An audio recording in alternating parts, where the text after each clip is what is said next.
त्याच्यामध्ये contractor all risk policy आहे. त्या साईटवर जर काही दुर्घटना घडली तर प्रिन्सिपल एम्प्लॉयर आपण असतो, तेव्हा आपली पण जबाबदारी आहे आणि कॉन्ट्रॅक्टरची पण जबाबदारी आहे. त्यामुळे कार पॉलिसी त्यांनी काढलीच पाहिजे.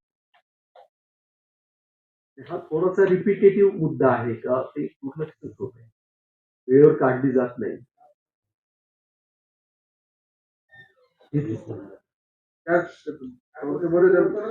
माहिती माहिती द्यायला सुरुवात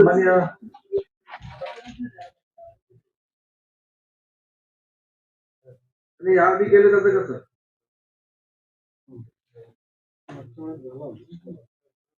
जर काही दुर्घटना घडली असती तर ती लायबिलिटी आली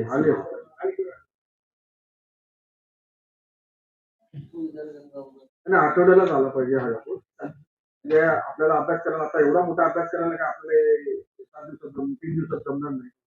त्यामुळे आपण घेऊया आणि आता हा कधीपर्यंत दिला तुम्ही? हा मार्च पर्यंत आहे. मार्च, ऑक्टोबर ते मार्च, एप्रिल, मे. आता एप्रिलचा ड्यू आहे. तुम्ही पहिल्यांदा मासिक द्या आणि आता आम्हाला 2 द्या. सावधीमध्ये 2 पद्धतीने आता मागचा जो राहिला तो पण मागील आठवड्याचा वेगळा नगदपूर्व आठवड्याचा यापुढे नगदपूर्व आठवडा गणितच द्या. आठवडा गणितच द्या. तो महिना गणित नको, 2 महिना गणित पूर्ण झाला. एक पेंटिंग आहे तो वेगळा द्या आणि आठवडा गणित मेचा जो पहिला आठवडा आहे आपला दप्तरी येतो सादरच करणार आणि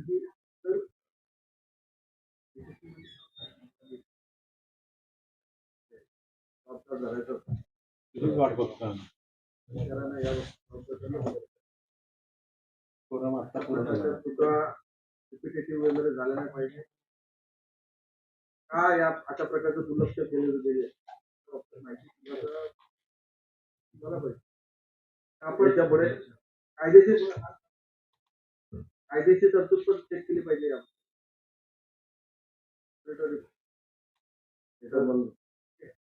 सामान्यतः आपण पुढील प्रत्येक सामान्य महासाहेब साहेबांनी आपण पुढील प्रत्येक आठवड्याला देणं तर आहेच पण याच्या मागचा हो झालेला आपण आता स्टाफ पाहिजे त्याच्यामध्ये आपण याच्यामध्ये मनुष्यबळ सुद्धा आपल्याला जेवढ्या आवश्यकता आहे तेवढं मनुष्यबळ दिलं जाईल, परंतु प्रत्येक आठवड्याचा लेखापाल हा झाला पाहिजे आणि याची पूर्णपणे माहिती सभागृहाला मिळाली पाहिजे जेणेकरून त्या सगळ्या बाबतीत सभागृहासमोर आल्या पाहिजे. एक आठवड्याचा विषय क्रमांक 1 हा दप्तरी दाखल करण्यात येत आहे. विषय क्रमांक 2 विभागीय चौकशी अंती देण्यात आलेल्या शिक्षेचा व निलंबन कालावधी विरुद्ध अपील करण्याबाबत श्री मनोज नरेंद्र सुतार यांचे दिनांक 6/3/2024 चे अपील पत्र या ठिकाणी हा प्रस्ताव आहे.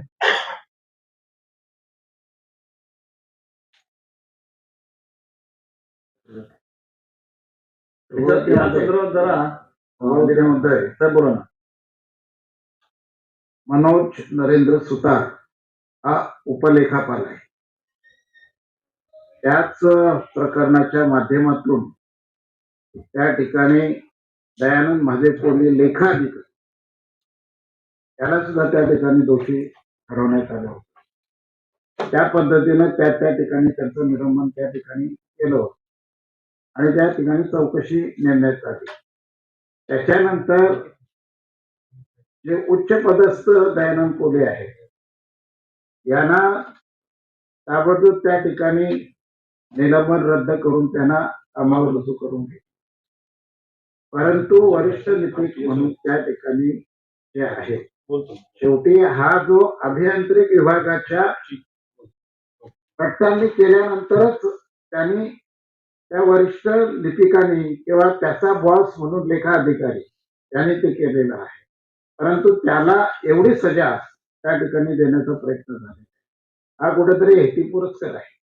माझं म्हणणं की वास्तविक पाहता 1 वर्षभराच्या कालखंडामध्ये त्या ठिकाणी त्याचा निस्तारा व्हायला पाहिजे होता आणि तातडीने त्या ठिकाणी त्याला कामावर रुजू जी काही शास्ती असेल आज मी त्याला त्याचे 6 वर्ष होत आली त्या ठिकाणी, म्हणजे 2019ला त्या ठिकाणी झाले आणि आत्ताच त्या ठिकाणी जवळजवळ त्या ठिकाणी सर्व्हिस चालू आहे. त्या कालखंडामध्ये त्याला त्या ठिकाणी निलंबित, जे त्याची वेतन श्रेणी सुद्धा घेतली गेलेली आहे, त्याचं त्या ठिकाणी प्रमोशन सुद्धा त्या ठिकाणी गेलेलं आहे. ह्या बाबतीमध्ये शासनाच्या माध्यमातून एकाच आरोपामध्ये 2 व्यक्ती अटकल्यानंतर एक व्यक्ती सुटली जाते, दुसऱ्या व्यक्तीला त्या ठिकाणी केलंय. आपण चौकशी समितीचा जो अहवाल आला त्यामध्ये एकाच व्यक्तीवर आक्षेप घेतला का, त्या माध्यमातून त्याचा सुद्धा खुलासा व्हावा आणि याच्यावरच त्या ठिकाणी का आतापर्यंत त्या ठिकाणी त्यांनी जी कुठली company infrastructure Mahavir road and infrastructure खात्यामध्ये बदल केला, म्हणजे त्या ठिकाणी पैशाचा अपहार नाही झाला त्या ठिकाणी, आणि ते त्यांनी केल्यानंतर अभियांत्रिकी विभागाकडनं तशा पद्धतीचा आल्यानंतर त्याचा उच्च पदस्थ जो काय लेखा अधिकारी अधिकारी किंवा कॅप असतील त्यांनी त्या ठिकाणी आक्षेप घ्यायला पाहिजे होता. कॅप निघावा हे तू कुठल्या लेखा अधिकाऱ्यांनी त्या ठिकाणी लेखा अधिकाऱ्यांनी घेतलेलं नाही, वरिष्ठ लिपिकाला त्या ठिकाणी धरलेला आहे, कॅप त्या ठिकाणी नाही. तर हे निश्चित धोरण काय प्रशासनाने आणि हे किती कालखंडापर्यंत हे ठेवणार. इथं एकीकडे कर्मचारी त्या ठिकाणी मिळत नाही आणि दुसरीकडं त्या ठिकाणी कर्मचाऱ्यांना निलंबित करून त्यांना आपण किती अर्धा पगार, मला 60% पगार आपण त्यांना देतोय आणि विदाउट त्या ठिकाणी काम न करता, ह्या गोष्टी योग्य नाही आणि म्हणून त्या ठिकाणी हे सभापतीमध्ये मी आपल्याला विनंती केली, हे त्यांचं निलंबन ताबडतोब त्या ठिकाणी रद्द करण्यात यावं.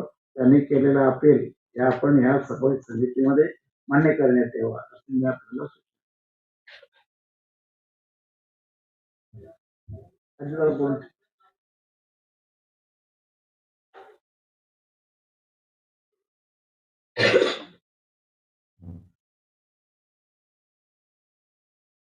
मान्य सभापती स्थायी समिती, सन्माननीय सदस्य आणि विभाग प्रमुख, आजच्या अपिलाचा विषय जो आहे मुळात 2019 मध्ये महावीर इन्फ्रास्ट्रक्चर प्रायव्हेट लिमिटेड या कंपनीने सेक्टर 14 वाशी मधली मल्टीपर्पज इमारतीचं बांधकाम केलं. तर त्याचं बिल देताना 2,14,00,000 बिल होतं. त्यांचं मूळचं अकाउंट होतं ऍक्सिस बँक तुर्भे. त्यांनी नंतर अर्ज दिला की माझे HDFC तुर्भे बँकेमधून पेमेंट व्हावं. आता याच्यामध्ये विषय असा होता की महावीर इन्फ्रास्ट्रक्चर प्रायव्हेट लिमिटेड ही कंपनी दिवाळखोरीत निघाली. त्यांच्या इनसॉल्व्हन्सी प्रोसेस चालू आणि इनसॉल्व्हन्सी च्या संबंधित व्यक्तीने ही बाब पत्राने कळवली होती महापालिकेत त्यावेळेसच. तो अगोदर कळवलं. त्यानंतर ते जे पत्र आलं ते तत्कालीन शहर अभियंता यांनी सगळ्या कार्यकारी अभियंता वगैरे सर्वांना सर्क्युलेट केलं. आता याच्यामध्ये काय झालं की आपलं 27/16चं जे परिपत्रक आहे लेखा आणि वित्ताधिकारी विभागात, ही बँक अकाउंट मध्ये बदल करायचा असेल तर ही SOP फॉलो केली पाहिजे. त्यांचं बँकेचं नाव, IFSC कोड किंवा ठेकेदाराच्या नावात बदल करताना ती प्रोसिजर आहे. तर ती प्रोसिजर पाळली नाही त्यांनी, विभाग प्रमुखांची मान्यता घेतली नाही आणि त्या ERP मध्ये अकाउंट मध्ये बदल करून त्या नवीन अकाउंटवर पैसे दिले गेले.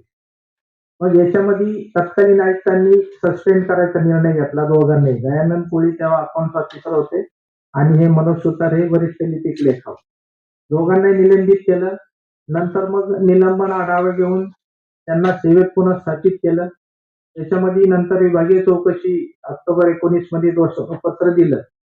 त्यानंतर त्यांचा खुलासा घेऊन तो योग्य वाटला नाही म्हणून आपण चौकशी अधिकाऱ्याची नियुक्ती. चौकशी अधिकाऱ्यांनी अहवाल दिला 21 मध्ये.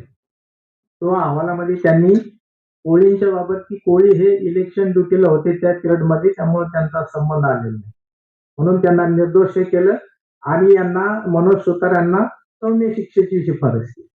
म्हणजे तांत्रिकदृष्ट्या हा दोष सिद्ध होतो का, तर त्यांनी ERP प्रणालीत बँक अकाउंट बदल करताना विभाग प्रमुखांची मान्यता घेतली.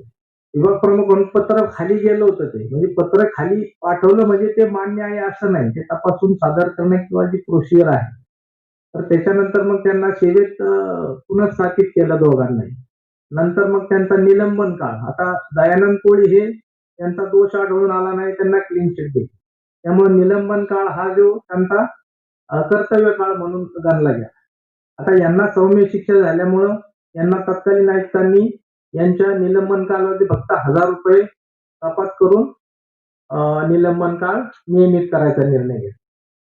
त्याच्यानंतर मग आता यांची विभागीय चौकशी चालू असताना हे पदोन्नतीच्या कक्षेत आहे ऑक्टोबर 22 मध्ये.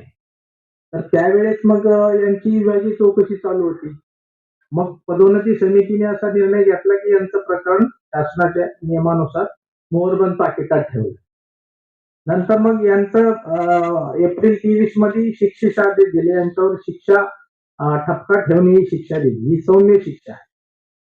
तर त्याच्यानंतर मग ही शिक्षा दिल्यानंतर निलंबन काळ वगैरे तो सगळा निर्णय झाला.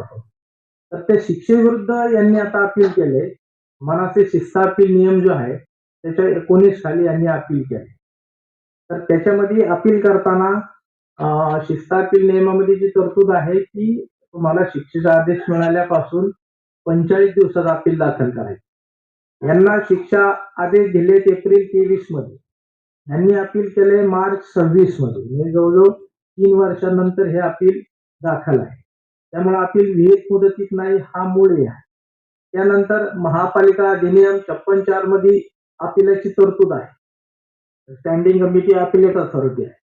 तर त्याच्यामध्ये परंतु विशिष्ट शिक्षा, फक्त खालच्या पदावर आणलं, त्याला सेवेतून काढलं किंवा बडतर्फ केलं तर त्याला अपील करता येईल स्टँडिंग समितीकडून. तर त्याच्यामध्ये 1 महिन्यात अपील करण्याची तरतूद आहे. तर त्यावेळेस स्टँडिंग कमिटी अस्तित्वात नव्हती.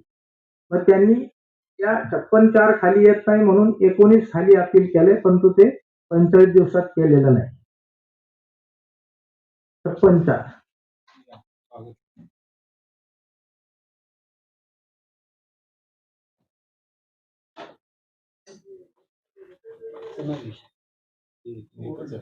यातून श्रेणी त्यांची आता वरिष्ठ लिपिक लेखामध्ये 10 किंवा हे असेल,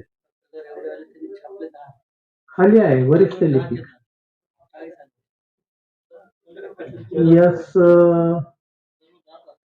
यस 10 असेल.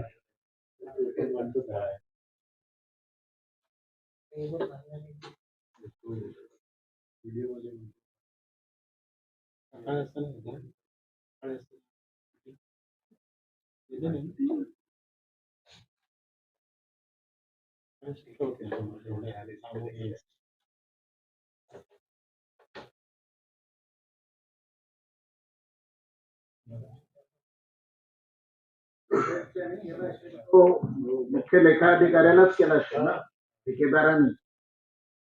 शहर अभियंत्यांना ते बांधकामाचं देयक होतं ना. तसं नाही, मी मगाशी नमूद केलं की मुख्य लेखा अधिकाऱ्याने आणि अकाउंट चेंज करण्यासंदर्भात पत्र दिलं. हो, पत्र दिलं शहर अभियंत्यांना, त्यांनी खाली पाठवलं. शहर अभियंत्याला कसे देतील ते?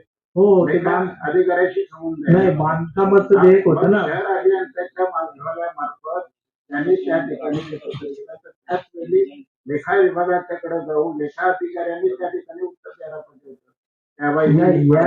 ERP सादर हे डिपार्टमेंट करतं ना. चौकशी नाही, चौकशी अधिकारी नेमला. काय म्हणाल ते सांगा. त्यांनी चौकशी केली, त्याच्यामध्ये दयानंद कोळींचा त्या पिरियड मध्ये नव्हते, इलेक्शन ड्युटीला होते, त्यामुळे त्यांना निर्दोष केलं.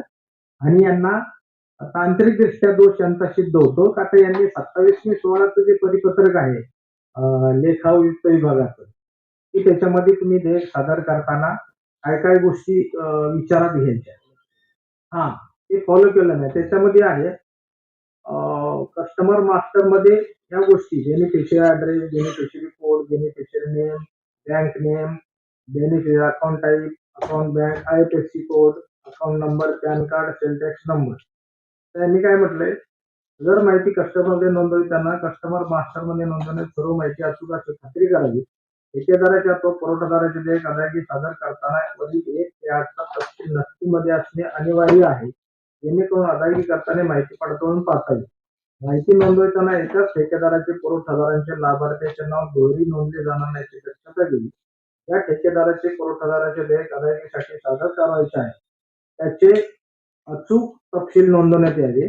ठेकेदाराची माहिती नोंदवताना उदाहरणार्थ बँक अकाउंट आहे त्याची कोडमध्ये अदलाबदल झाल्या तसेच चुकीची माहिती नोंदवल्यामुळे ठेकेदाराचे पुरवठादाराचे देयक अदायगी उशिरा अयशस्वी झाल्यास त्याची जबाबदारी देयक सादर करणाऱ्या संबंधित विभागातील अधिकारी कर्मचाऱ्यांची राहील नोंद घ्यावी असं हे परिपत्रक आहे. तर उपायुक्त महोदय, आम्हाला सर्व गोष्टी ते परिपत्रक आहे मान्य आहे. माझं म्हणणं, सुतारने सही करून त्या ठिकाणी डायरेक्ट बदल झाला का, किंवा सुतारने त्या ठिकाणी नोटिंग केल्यानंतर लेखा अधिकारी त्याच्यानंतर कॅफोची त्या ठिकाणी सही झाली नाही का, याची त्या ठिकाणी माहिती द्यावी ना. सुतारने फक्त सुतारच्या एका सहीने ज्यावेळी एखाद प्रस्ताव सादर होत असताना त्या ठिकाणी उपायुक्त ऍडिशनल त्या ठिकाणी कॅफोकडे जाते, कॅफोकडनं मग आयुक्ताकडे जाते, आयुक्त नंतर अंतिम सही करते. त्यावेळी ही नस्ती जी आहे ती नस्ती त्याच्या सहीने त्या ठिकाणी मंजूर झाली का. दुसरी गोष्ट का तुम्ही त्या ठिकाणी पेमेंट त्यांना करण्यात आला असं त्या ठिकाणी म्हणताय, पण त्यावेळी तो पेमेंट त्यावेळी कॅफोने का तपासलेलं नाही, किंवा शहर अभियंता विभागाने का केलं नाही. मंजुरी घेतली. चौकशी अधिकारी नेमताना हो आयुक्तांची मंजुरी आयुक्तांची मंजुरी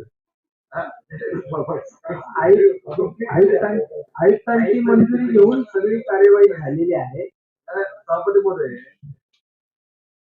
त्या ठिकाणी उपायुक्त मोदींनी माहिती द्यावी की जे इनसॉल्व्हन्सीचं पत्र आलं कोणाकोणाला प्रती प्राप्त झाल्या, यांना प्रती प्राप्त झाल्या.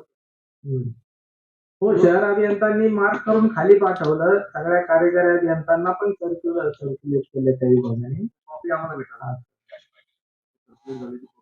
महावीर इन्फ्रा सर्क्युलेट झाले.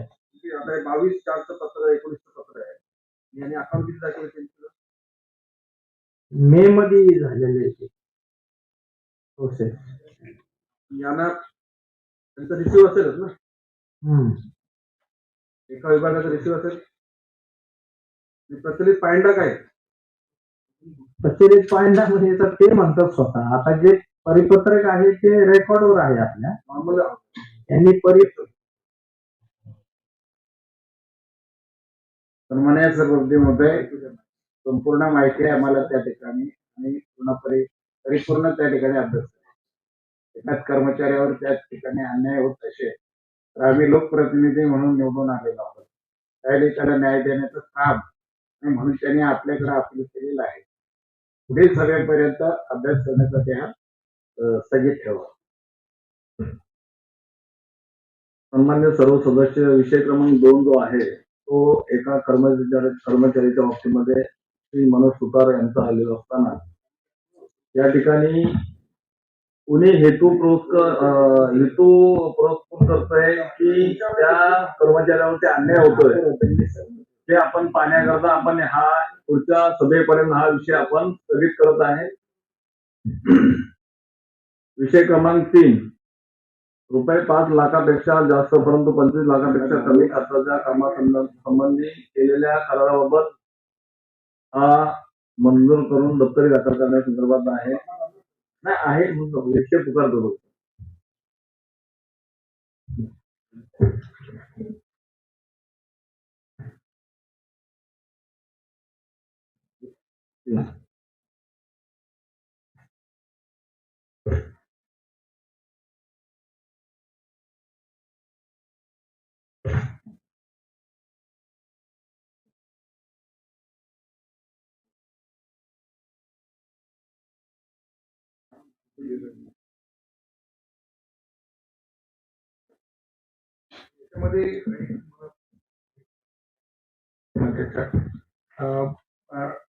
त्यातला एक विषय आपल्याकडे शाळेमध्ये जे पंखे आहेत क्रमांक 78 याच्यात एनर्जी सेव्हिंग हा शब्द ऐकायला खूप चांगला वाटतो, परंतु ते ऑल टाइम बंद असतात म्हणून त्याला एनर्जी सेव्हिंग म्हणायचं का?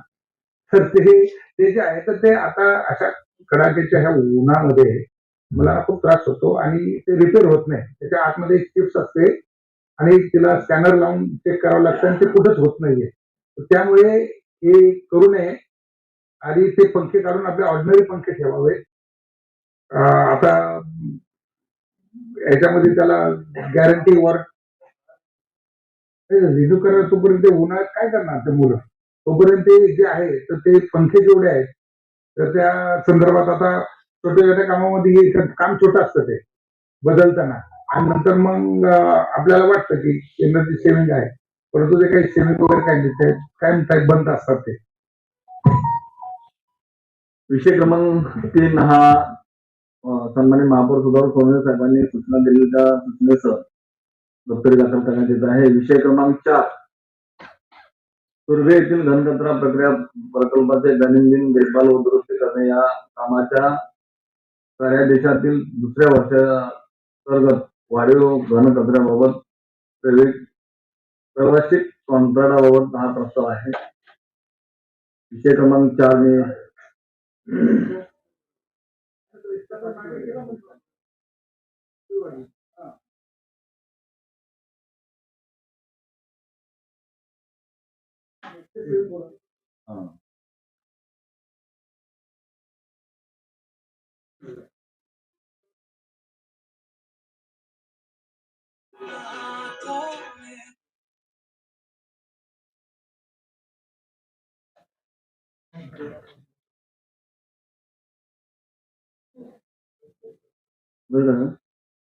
विषय क्रमांक 4 हा मी मंजुरी टाकत आहे. सर्वांमध्ये मंजूर झाला. विषय क्रमांक 5 नवी मुंबई महानगरपालिका क्षेत्रातील महापालिका मालकीच्या मालमत्ता उभारण्यात आलेल्या unipole holding gantry free banking unit FOB footwear bridge व ब्रिज पॅनलवरील जाहिरात माध्यमावर जाहिरात प्रदर्शित करण्याचा हक्क देण्याच्या त्याच्यात मुदतवाढ देण्याबाबतचा हा 5 नंबरचा प्रस्ताव आहे. बोला. सन्माननीय सभापती महोदय, सन्माननीय सभापती महोदय, हा विषय क्रमांक 5 नवी मुंबई महानगरपालिका क्षेत्रात महापालिका मालकीच्या मालमत्ता उभारण्यात आलेल्या Navi Mumbai municipal holding guarantee free standing unit FOB footwear व ब्रिज पॅनलवरील जाहिरात माध्यमावर जाहिरात प्रदर्शित देण्याच्या मुदतवाढ देणे. सभापती महोदय, याच्यामध्ये नमूद केल्याप्रमाणे या प्रस्तावामध्ये हा 7 वर्षासाठी रौनक ऍडव्हर्टायझिंगला देण्यात आला होता आणि त्याची मुदत संपलेली आहे. म्हणजे त्याची मुदत होती 17/3/2019 ते 10/3/2026 पर्यंत, म्हणजे जानेवारी फेब्रुवारी मार्च पर्यंत होती आणि आता एप्रिल आणि मे म्हणजे आता 3 महिन्यासाठी मुदतवाढीचा प्रस्ताव आलेला आहे. सभापती महोदय, मला थोडीशी याच्यावर त्याच्यानंतर आता 3 महिना म्हणजे मे पर्यंत, मेच्या नंतर पुन्हा याच ठेकेदाराला आपण देणार आहे काय, कसं याचा खुलासा करण्यात यावा? कारण का आता हे ऍडव्हर्टायझिंग म्हणजे आपल्याला महापालिकेला रेव्हेन्यू आहे आणि याच्यातनं भरपूर आपल्याला म्हणजे फिक्सच आपलं की आपल्याला रेव्हेन्यू मिळवण्याचं साधन आहे. मग आपण जर पुढच्या ठेकेदाराला देणार तर कदाचित आपल्याला त्याच्याकडनं जास्त रेव्हेन्यू प्राप्त होऊ शकतं, असं माझं म्हणणं आहे. मग हे कसं काय, तुम्ही दुसऱ्या ठेकेदाराला देणार आहे तर पुन्हा यालाच देण्यात येणार आहे? की आता जरा सविस्तर खुलासा.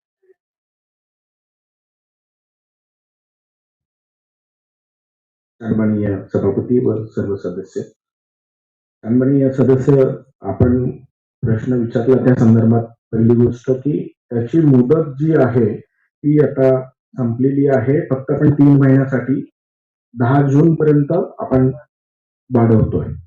याच्यामध्ये दुसरी गोष्ट जी आहे, हे 7 वर्षासाठी रौनक ऍडव्हर्टायझिंगला 2019 ते 2026 पर्यंत दिलेलं होतं. त्याचा ठेका संपलेला आहे. याच्यामध्ये टेंडर इन प्रोसेस आहे. याच्यामध्ये टेंडर आपलं आता रेडी झालेलं आहे. आपण हे हा जो प्रस्ताव होता आपण 30 मार्चलाच आपण सचिव विभागाकडे सादर केला होता. मधल्या काही काळामध्ये हा प्रस्ताव येऊ शकला नाही महिन्याभरामध्ये, म्हणून आपल्याला हा डिले झाला.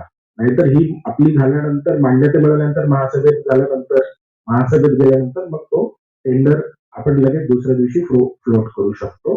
ज्याच्यामध्ये जो जास्त दराने येईल त्याला ते देण्यात येईल. त्याच्यामध्ये याला देण्याचं कुठलंही असं काही नाहीये याच्यामध्ये. आणि दुसरी गोष्ट याच्यामध्ये त्यांनी आतापर्यंत म्हणजे 7 वर्षामध्ये आपण दिलं होतं त्याला 42,368 चौरस फूट इतक्या जाहिरात क्षेत्रफळावर जाहिरात उभारायच्या होत्या. एकूण 80 ठिकाणावर त्याला करायचं होतं. परंतु 7 वर्षामध्ये फक्त 10,948 चौरस फूट इतकीच त्याला जागा दिली गेली. त्याच्यामुळे आतापर्यंत त्याची 46 कोटीच्या अगेन्स्ट मध्ये आपण आतापर्यंत त्याच्याकडून आपण 12,75,00,000 वसूल केलेले आहे. आणि ते आपण त्याच्यासाठी एक नवीन धोरण पण आणतोय आता.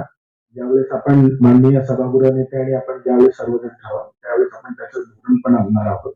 आता फक्त आपण टेंडर होईपर्यंत एक जूनच्या 15 जून पर्यंत पूर्ण टेंडर प्रोसिजर पूर्ण होऊन जाईल. वाढेल 7 वर्षामध्ये मधलं काही कोविड आली याचा जो दर आहे हा कोणत्या साली ठरवण्यात आलं होतं आणि त्या दराप्रमाणे केलं. 2021. मग आता माझं म्हणणं जर नवीन टेंडर काढणार आहात त्याचे दर सुद्धा त्या ठिकाणी ठरवणं गरजेचं आहे. आपण याच्यामध्ये दराची बीड येणार आहे. त्याच्यामध्ये आपण काही हे कॉम्पिटिशन येणार. हे 1926 होतं तेव्हा आपण 7+5 वगैरे असं करायचो. 10+5 वगैरे करायचो तेव्हा. अशा पद्धतीचं नव्हतं ना. नाही एकूण म्हणजे काही टेंडर आपण जाहिरातीचे 10+5 12+3 म्हणजे 12 वर्ष कमिटेड आणि 3 वर्ष ऐच्छिक. तसं नाहीये ना. 7 वर्षानंतर त्याला अजून 3 वर्ष त्यांनी वेगळा रेट दिलाय असं काही नाही. टेंडर काढणार आहे. हा 7 वर्ष कंप्लीट झाले. आता 7 वर्षाच होतं ना. 7 वर्षाचं होतं हे संपलं. कन्फर्म. आता फक्त टेंडर प्रोसेस. अरे नाही तुम्हाला माहिती यासाठी देतोय की शेवटची जी स्टँडिंग काय होत होती तेव्हा आपल्याबरोबर काही धोका बिका झाला होता आपल्याच माणसांकडून. तर त्या ठिकाणी एक टेंडर पास झालं. 10 वर्ष कमी अमाऊंट भेटत होती, 5 वर्ष जास्त भेटत होती. आणि अशा प्रकारची ती 10 वर्ष संपायची तर वाट बघतोय. संपलं त्याच्याला 5 वर्ष प्लस 3 वर्ष नाही हे पूर्णपणे संपलेलं आहे. सभागृहाला मी आश्वस्त करतो त्याच्यामध्ये पूर्ण संपलंय. फक्त 3 महिन्यासाठी त्याची ऑलरेडी याच्यातले 2 महिने झाले. सचिव विभागाकडे आपण ते सबमिट केलं होतं एप्रिलच्या आधी मार्चमध्ये 30 मार्चला. परंतु काही कारणामुळे आल्यामुळे त्याला आपण हे 3 महिन्याचीच मुदत आहे आणि हे टेंडर प्रोसिजर मध्ये आहे. आपण आणतो पण सभागृहाला विनंती आहे मुदतवाढ देण्याची विनंती. सन्मान्य सर्व सन्मान्य सदस्य, सन्मान्य पाटीलताई यांनी या जाहिराती संदर्भामध्ये रोनक या कंपनीला 7 वर्षाकरता आपण दिलेलं जे टेंडर होतं जाहिराती करता ते आता आपण या ठिकाणी टेंडर काढण्याकरता मुदतवाढ म्हणून या आपण कंपनीला 3 महिने देत आहोत. तर आपण हे या ठिकाणी सन्माननीय अतिरिक्त आयुक्त साहेबांनी आपण पुढील सभेमध्ये टेंडरिंगसाठी आपण आणणार आहोत आणि त्याच्यामध्ये कॉम्पिटिशन ठेवणार. ज्या जाहिरात म्हणजे जे येतील स्पर्धेमध्ये जे उतरतील त्यामध्ये जो बेस्ट असेल त्याला आपण या ठिकाणी देण्यात येईल. फक्त रोनक या कंपनीला 3 महिन्याकरता मुदतवाढ देण्यात येत आहे. सन्मान्य या ठिकाणी पाटीलताई, सन्मान्य सुतारसाहेब आणि सभागृह नेते यांच्या चर्चेनुसार हा विषय 5 नोव्हेंबरला मी मंजुरीस टाकत आहे. सर्वांमध्ये मंजूर झाला असं मी या ठिकाणी जाहीर करतो. विषय क्रमांक 6 नवी मुंबई महानगरपालिका पालिका 15 शाळांमध्ये टीएल ट्रेनिंग लॅबोरेटरी स्थापन करण्याबाबत.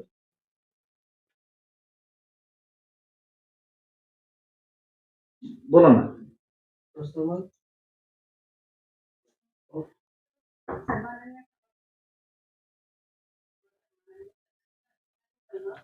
सभापतीमध्ये हा विषय क्रमांक 6 आलेला आहे. नवी मुंबई महानगरपालिका 15 शाळांमध्ये टिंकरिंग लॅबोरेटरी स्थापन करण्याबाबतचा आहे.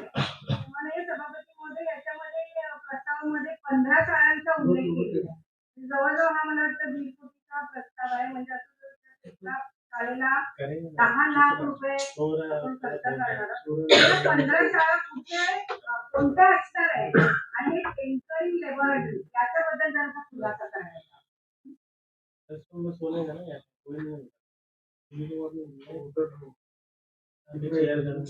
सर्व सदस्य, टिंकरिंग लॅब ही केंद्र शासनाच्या नीती आयोगाच्या धोरणाप्रमाणे केंद्र शासन पूर्वी सर्व शाळांना पुरवठा करत होतं. पण आपल्याकडे फक्त 2 शाळांना हे टिंकरिंग लॅब पुरवलेले आहे. तर नंतर माननीय आयुक्तांचे निर्देश होते की बाकी इतर शाळांना देखील त्या टिंकरिंग लॅबचा फायदा झाला पाहिजे. तर साधारणपणे 10 लाखाचा याचा एक अंदाजित रक्कम असते. त्या अनुषंगाने याच्यामध्ये विविध साहित्य जे हँड्स ऑन ट्रेनिंग विद्यार्थ्यांना करता येईल अशा आहे. सन्माननीय सदस्यांचा जो विषय होता की 15 शाळा कोणत्या, तर त्या शाळा मॅडम आपण निवडलेल्या आहेत. त्या शाळांची यादी मी देते. त्या शाळा निवडताना हे साहित्य त्या ठिकाणी ठेवता येईल असे शाळा म्हणजे जागा उपलब्ध असलेल्या शाळा आपण निवडलेल्या आहेत. तर त्या शाळांची मी यादी आपल्याला प्रोव्हाइड करते. येस, मी यादी उपलब्ध करून देते. सभापती महोदय, सन्माननीय सभापती महोदय, टिंकरिंग लॅबोरेटरी जी आहे या संदर्भामध्ये मी माझा अनुभव सांगतो. कारण नवी मुंबईची पहिली महापालिका शाळा आहे. त्या शाळेमध्ये ती आहे खूप सुंदर आहे. त्याच्यामुळे आपल्याला बालशास्त्रज्ञ किंवा मुलांमध्ये खूप मोठ्या प्रमाणामध्ये इनोव्हेशन आपल्याला करता येतं. परंतु त्याच्यासाठी आपल्याकडे उपलब्ध जो स्टाफ आहे, शिक्षक हे सगळं काही करू शकत नाही. त्यासाठी टेक्निकल स्टाफ लागतो, इंजिनियर लागतो.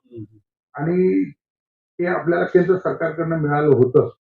म्हणून आपली ती जी लॅब आहे ती लॅब काही काळ त्या प्रस्तावामध्ये तो जो चालवणारा टेक्निकल स्टाफ आहे तो पण प्रोव्हाइड केला होता. आपण हे जे आता देशात घेतलेलं आहे ते फक्त साहित्य विकत घेणार आहोत की त्याच्यामध्ये टेक्निकल स्टाफ प्रोव्हाइड करणार आहोत, याचा फक्त खुलासा या ठिकाणी करा. तर याच्यामध्ये स्टाफ नाहीये, पण आपण त्यांच्याकडनं घेतोय. त्यांच्याकडनं ट्रेनिंग आणि मिड वेल ट्रेनिंग जे आहे ते आपण देणार आहोत. सभापती महोदय, सन्माननीय सभापती महोदय, आपण कारण माझा अनुभव खूप वाईट आहे या संदर्भातला. आपण प्रत्येक इनोव्हेटिव्ह गोष्ट करायला जातो, परंतु त्याच्यासाठी लागणाऱ्या गोष्टीच्या बाबतीमध्ये आपण खूप ज्याला म्हणतो की कर्मदरिद्रीपणा म्हटलं तर हा संसदीय नाही ना पाटील ते. तसं म्हणजे हे आपण तसंच आहोत. कारण आपण पैशाला पाहत नाही, परंतु त्याचा उपयोग कसा होणार आहे खाली त्या संदर्भामध्ये. कारण हे साहित्य घेतलं तर साहित्य पेटीमध्ये ठेवून देणार, ते बाहेर निघणार नाहीये.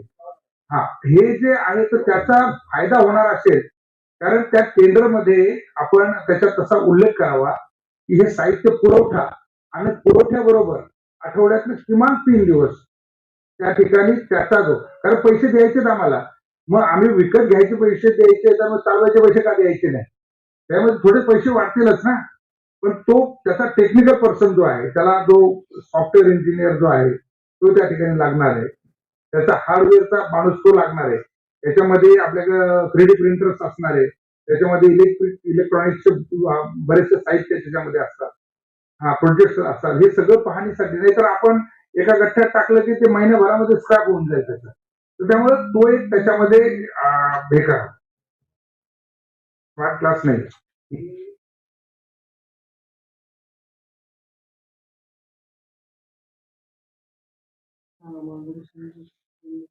सभापती महोदय, सन्मान्य सदस्यांनी जी विषय सांगितलेला आहे ना तो सत्य आहे. म्हणजे त्यांच्या म्हणजे शाळा क्रमांक 55 मध्ये आपण या ठिकाणी ऑलरेडी एक टिंकरिंग लॅब बनवलेली होती आणि सुरुवातीचे काही दिवस त्या ठिकाणी शिक्षक देखील उपलब्ध करून दिला होता. मात्र शिक्षक जर नसेल तर मग त्याच्यानंतर त्या मुलांना परत पुढे शिकवणं आणि जी शिक्षकांची जर तिकडनं बदली झाली, ज्यांना हे सगळं माहिती आहे, तर ते मग पुढे ती टिंकरिंग लॅब चालू राहत नाही किंवा त्या लॅबचा तेवढा फार उपयोग मुलांना होत नाही. तर मी सन्मान्य सदस्यांनी जी सूचना दिलेली आहे, ऑलरेडी याच्यात आपण ट्रेनिंगची प्रोव्हिजन केलेली आहे, पण ते शिक्षक हे त्यांच्या मेंटेनन्स पिरियडमध्ये सतत राहतील. नाही, कारण आपले जे शिक्षक आहेत ते ऑल सब्जेक्ट टीचर आहे, ते डीएड आहे, एक डिप्लोमा नाही, झालेला त्यांचा नाही, शिक्षक. नाही, त्याच्यातला तज्ञ नाही आपला शिक्षक. आपला शिक्षक यांचा तज्ञ यांचा जो आहे ना, नाही, आपण ट्रेनिंग हा शब्द जो आहे ना त्याच्यामध्ये त्याच्या खाली अंडरलाईन करा. काय झालंय की आपण उठसूट काही आलं की आपल्या महापालिकेच्या टीचरला आपण ट्रेनिंग देतो. ट्रेनिंग देऊन वेळ केलं त्यांना, कशा ट्रेनिंग देणार तुम्ही त्यांना? सर, त्यामुळे हा एक स्वतंत्र भाग आहे. आपल्याला जर हे ऍडिशनल प्रोव्हाइड करायचं असेल तर त्या यंत्रसामुग्री बरोबर तुम्हाला मनुष्यबळ देखील त्या ठिकाणी देणं गरजेचं. टेक्निकल वेगळा मी staff त्याचा. वेगळा मनुष्यबळ फाईल केलं.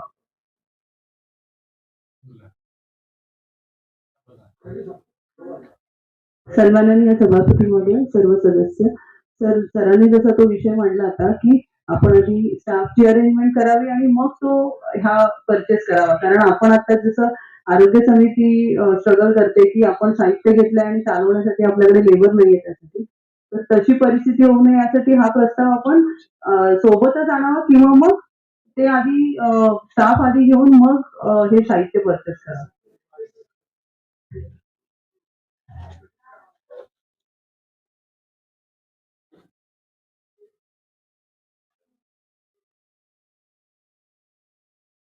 नाही, सन्माननीय सभापती महोदय, त्याच्यामध्ये आपण हे टिंकरिंग लॅब जे आहे त्याचं साहित्य विकत घेणार आहे. त्याच्यामध्ये आपल्याला किमान एक शाळेमध्ये ते सेटअप करण्यासाठी त्याचं जे फर्निचर आहे ते 4 लाख रुपयाचं आहे. फर्निचर हे आम्ही का सांगतोय की हे केंद्र सरकारने ते प्रोव्हाइड केलेलं आहे आमच्याकडे इथे, आणि केंद्र सरकारने ते फर्निचर दिलेलं आहे. त्याच्यानंतर त्या भागातील इलेक्ट्रिक कामं करायची आहे. त्याच्यानंतर बाकीचं सगळं साहित्य आहे. त्याच्यामध्ये आपल्याकडे ड्रोन पण येतो, त्याच्यामध्ये 3D प्रिंटर येतो. हे सगळं साहित्य आणून असं कपाटात ठेवता येणार नाही. त्याच्यासाठी 3 टप्प्यामध्ये टेंडर काढणं गरजेचं आहे. एक तर तिथं असं फर्निचर तयार करणं गरजेचं आहे, ते इन्क्लूड असलं पाहिजे. फर्निचर इन्क्लूड आहे. तेवढं ते झालं तर त्याच्यामध्ये बाकीचं ते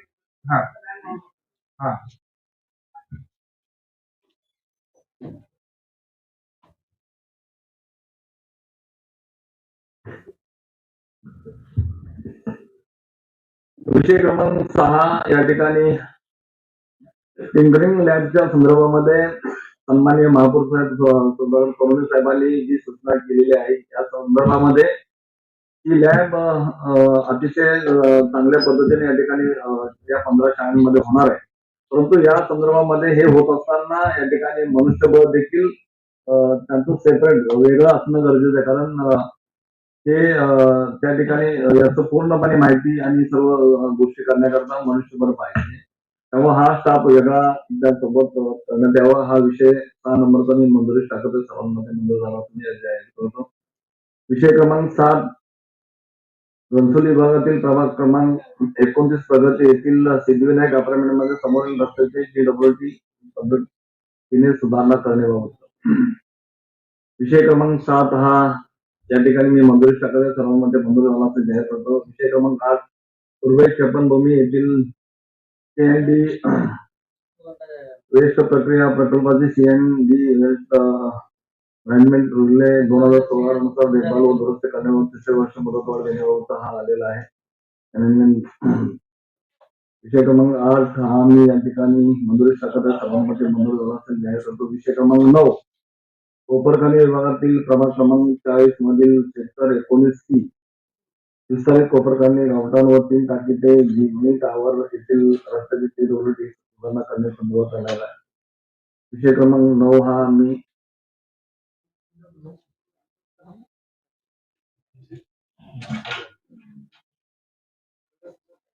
कॉन्क्रीट करत चाललेलो वॉटर पाईपलाईन आणि सिवेज लाईन ही भविष्यात आपल्याला गरज वाढवण्याची गरज पडणार आहे की नाही पडणार? त्या जो रस्त्यावर पडणार नाही तोच रस्ता केला पाहिजे कॉन्क्रीट. त्या रस्त्यावरचा भविष्यावरती जो भविष्यामध्ये जर काय अंडरग्राऊंड सर्व्हिसेसचं जर तुम्हाला काम करायला लागणार आहे, माहिती खूप जोक्स येतात इंस्टाग्रामवरती की कॉन्क्रीटचा रस्ता बांधला आणि नंतर मग तोच रस्ता खोदायला घेतला. आता आम्ही पाईपलाईन टाकायला विसरलो. अशा प्रकारचं आपल्याकडे नको व्हायला. मुंबईचं ते तसं आपल्याकडे यायला नको. अशा प्रकारचं इकडे होणार आहे का?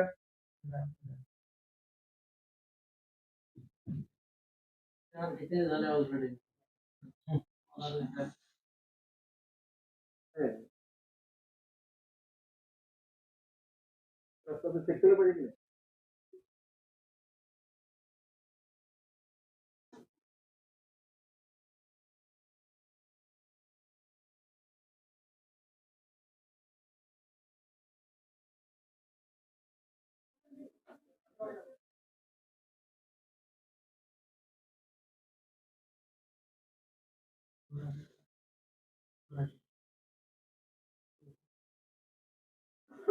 हो.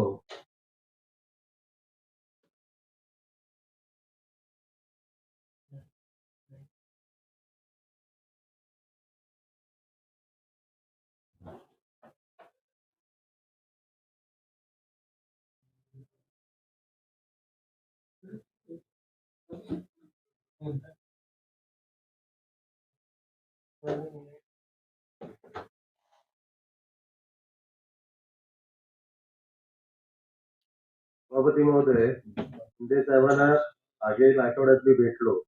तर त्यांना सांगितलं की मुख्य रस्त्याच्या जलवाहिन्या आणि मलनिसारण वाहिन्या ह्या अगोदर चेंज करा, मग हे TWT घ्या ना.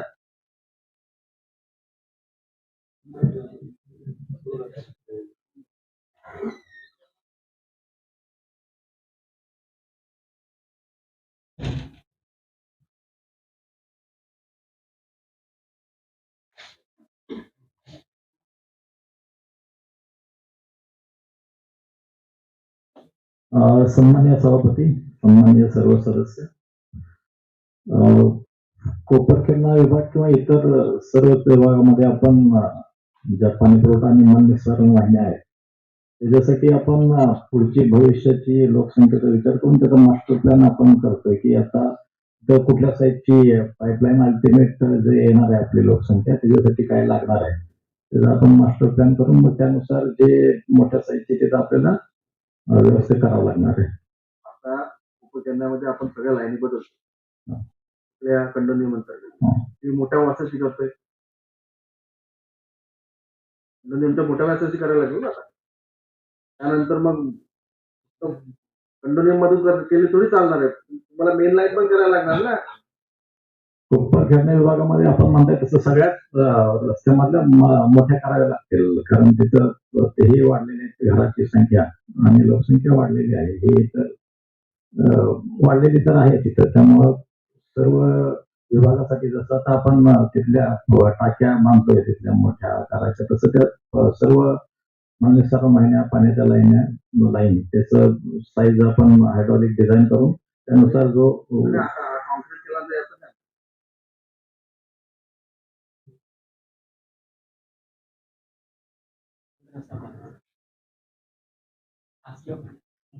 परत ते कॉन्क्रीट तोडायला लागणार आपल्याला. ह्या कामामध्ये तर त्याचा समावेश नाही असं ते माहिती आहे तर ह्या कामात नाही आहे त्याचा समावेश.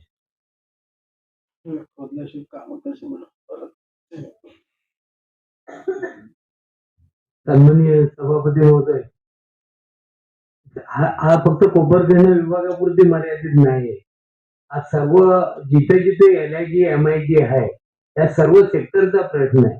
आमच्या सुद्धा नेरूळ सेक्टर 10 ला हाच प्रश्न आहे की आमच्या LIGच्या सुद्धा मलनिस्सारण वाहिन्या आणि पाण्याच्या वाहिन्या नाही ओव्हरऑल ज्यावेळी तुम्ही हा TWT बरोबर आहे पण तो रस्त्याचा विषय आलाच ना मोठ्या ज्यावेळी वाहिन्या आपण कॉन्क्रीट कशासाठी करतो.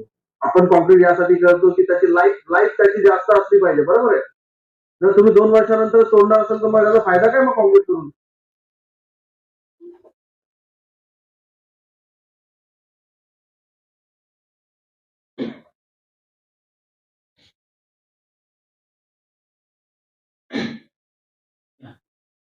आता रिडेव्हलपमेंट वाढ. रिडेव्हलपमेंट वाढ. आपण इम्पॅक्ट असेसमेंट केला होता ती 2.5 FSI केला होता. तो 2009ला केला. 12ला केला.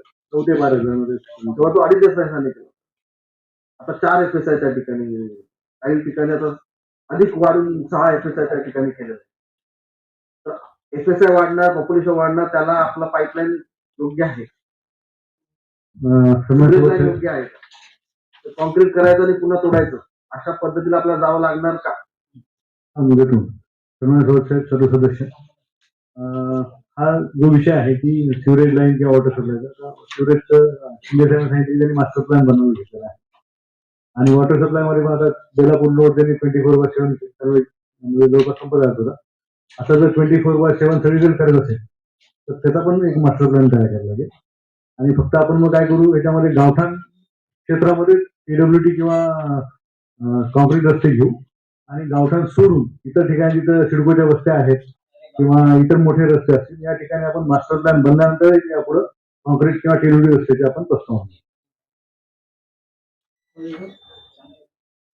ह्याच्यामध्ये सिवरेज लाईन किंवा ह्याचं प्रोव्हिजन केलेलं नाहीये, त्याला तपासून घेऊन मग त्याच्यावर निर्णय घेऊ. म्हणून सन्मानित सभापती महोदय, साहेबांनी सांगितलंय आता आरदवाड साहेबांनी, पण मास्टर प्लॅन लवकर बनवा, नाही तर कॉलनीवाले वंचित राहतील. फक्त गावापुरते मर्यादित तुम्ही करा आणि कॉलनीवाल्यांना वंचित ठेवा, तर ते कसं काय शक्य होईल? ऑलरेडी सिवरेज लाईन मास्टर प्लॅनचं साहेब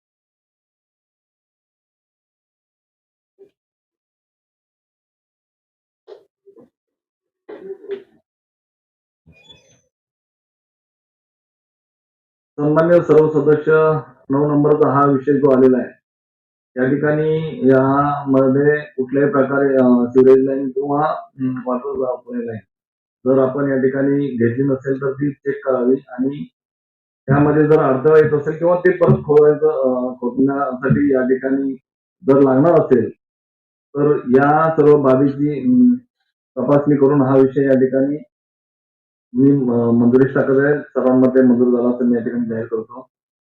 विषय क्रमांक 10, नवी मुंबई महानगरपालिका क्षेत्रातील तुर्भे विभागा कार्यक्षेत्रातील तुर्भे सेक्टर 21 मधील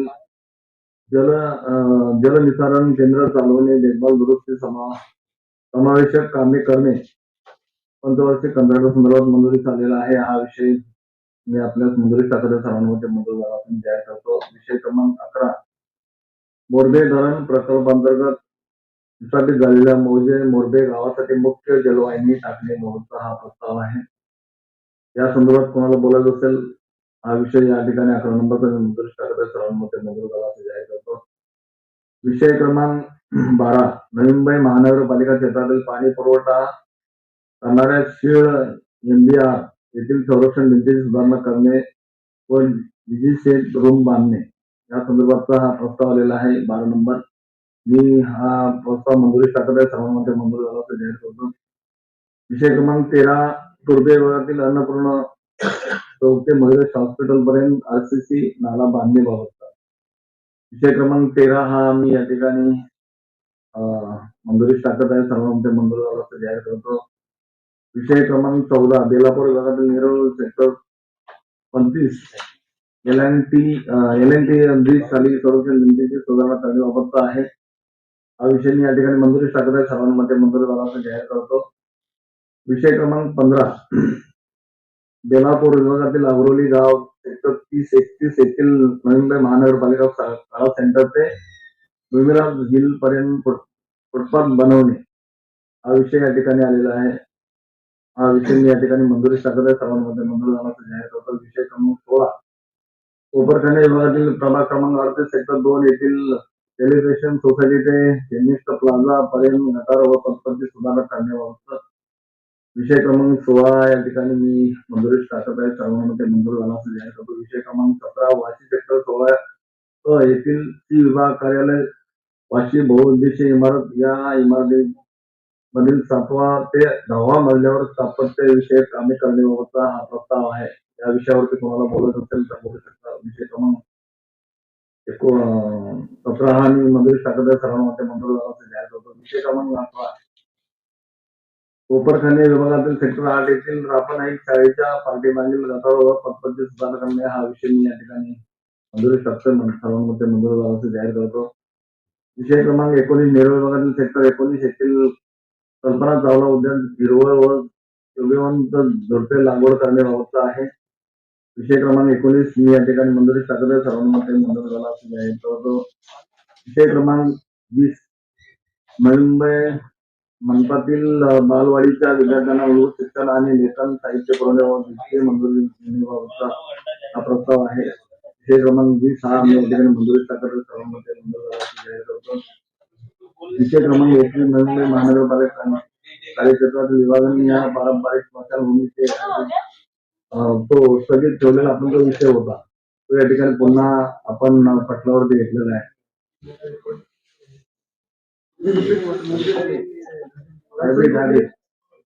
दोनच धान्य गावाल्यांच्याच त्या ऍक्च्युली मध्यवर्ती स्मशानभूमी आहे तिथे घ्या. काल आपली वॉर्ड ऑफिसच्या बाजूची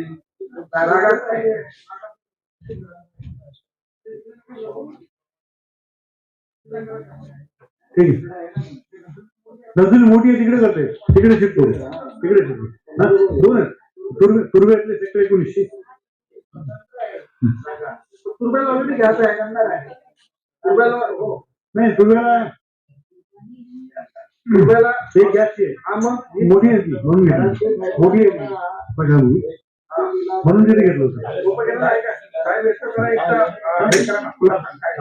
उपकेंद्राला नाही कुठून नाही देता येईल दोन घेतले दोन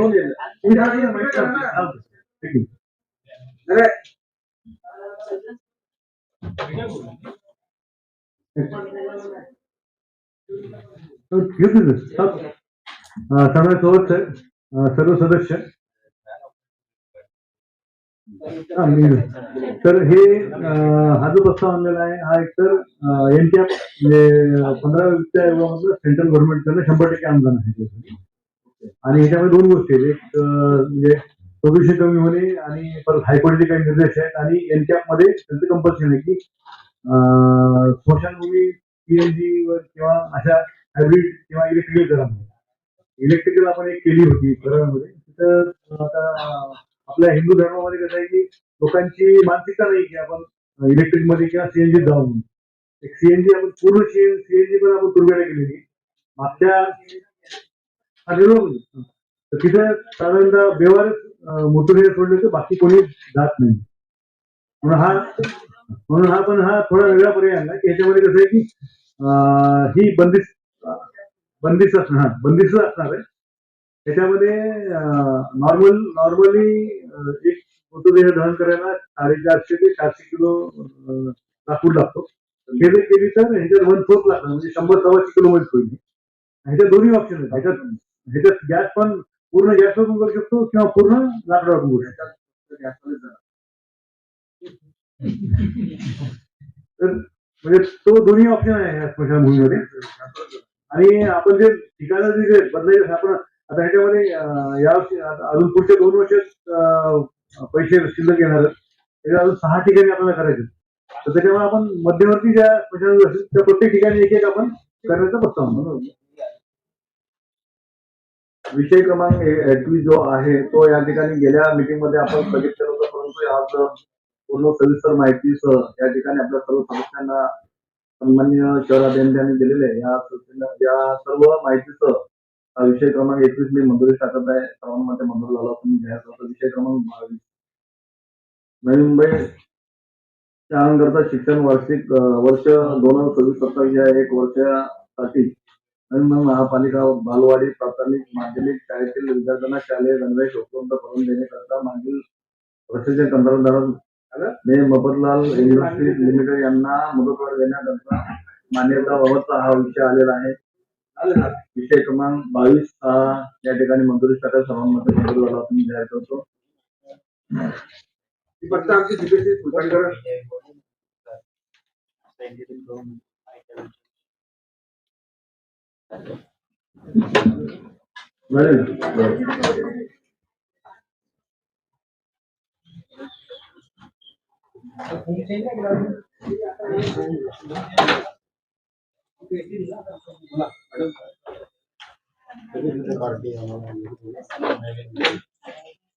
संपले अशी जाहीर करतो. कधीच झालं ते.